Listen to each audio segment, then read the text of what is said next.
యోహాను సువార్త 12వ అధ్యాయము. కాబట్టి యేసు తాను మృతులలో నుండి లేపిన లాజరు ఉన్న బేతనియకు పస్కా పండుగకు 6 దినములు ముందుగా వచ్చెను. అక్కడ వారు ఆయనకు విందు చేసిరి. మార్త ఉపచారము చేసెను. లాజరు ఆయనతో కూడా భోజనముకు కూర్చున్న వారిలో ఒకడు.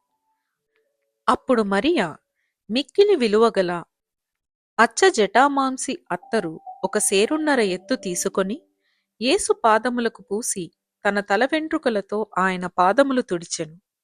ఇల్లు ఆ అత్తరు వాసనతో నిండెను.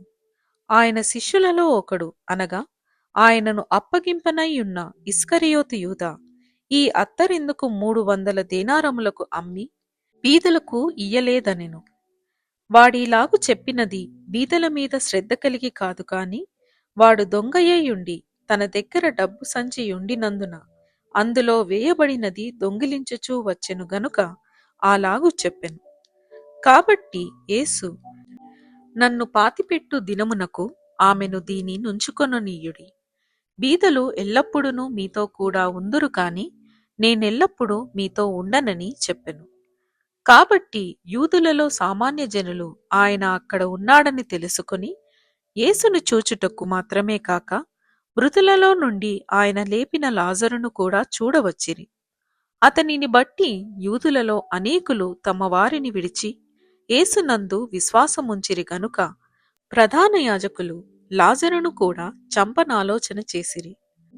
మరునాడు ఆ పండుగకు వచ్చిన బహుజన సమూహము యేసు యెరూషలేమునకు వచ్చుచున్నాడని విని ఖర్జూరపు మట్టలు పట్టుకొని ఆయనను ఎదుర్కొనబోయి, జయము ప్రభువు పేరట వచ్చుచున్న ఇశ్రాయేలు రాజు స్తుతింపబడునుగాక అని కేకలు వేసిరి.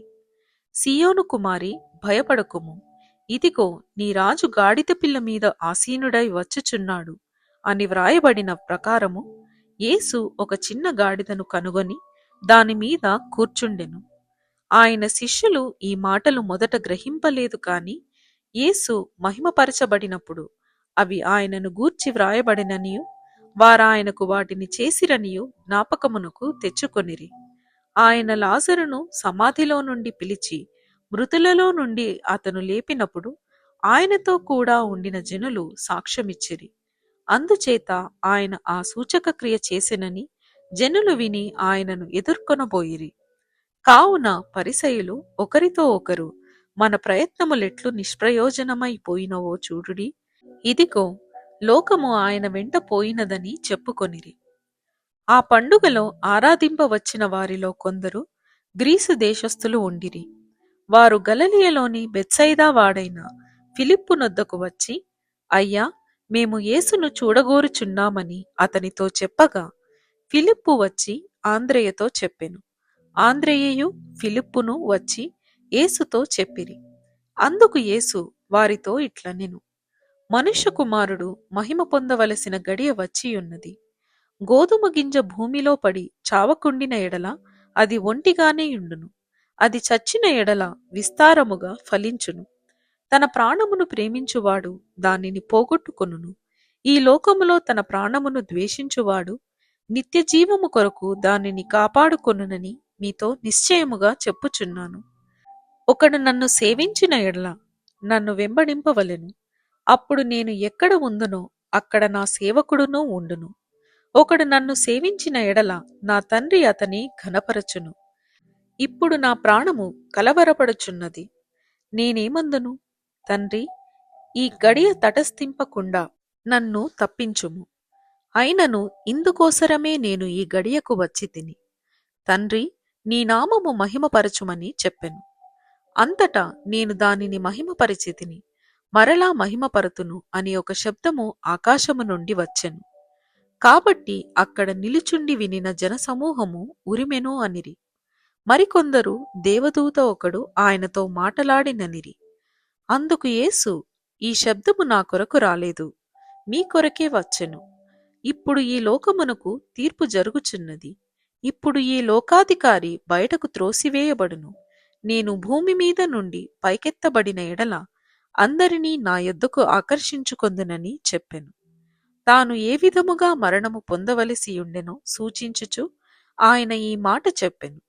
జనసమూహము క్రీస్తు ఎల్లప్పుడూ ఉండునని ధర్మశాస్త్రము చెప్పుట వింటిమి. మనుష్య కుమారుడు పైకెత్తబడవలెనని నీవు చెప్పుచున్న సంగతి ఏమిటి? మనుష్య కుమారుడగు ఈయన ఎవరని ఆయనని అడిగిరి. అందుకు యేసు, ఇంక కొంతకాలము వెలుగు మీ మధ్య ఉండును. చీకటి మిమ్మును కమ్ముకొనకుండునట్లు మీకు వెలుగు ఉండగానే నడువుడి. చీకటిలో నడుచువాడు తాను ఎక్కడికి పోవుచున్నాడో ఎరుగడు. మీరు వెలుగు సంబంధులగునట్లు మీకు వెలుగుండగనే వెలుగునందు విశ్వాసముంచుడని వారితో చెప్పెను. యేసు ఈ మాటలు చెప్పి వెళ్లి వారికి కనబడకుండా దాగి ఉండెను. ఆయన వారి ఎదుట ఇన్ని సూచక క్రియలు చేసినను వారాయన యందు విశ్వాసముంచరైరి. ప్రభువా, మా వర్తమానము నమ్మినవాడెవడు?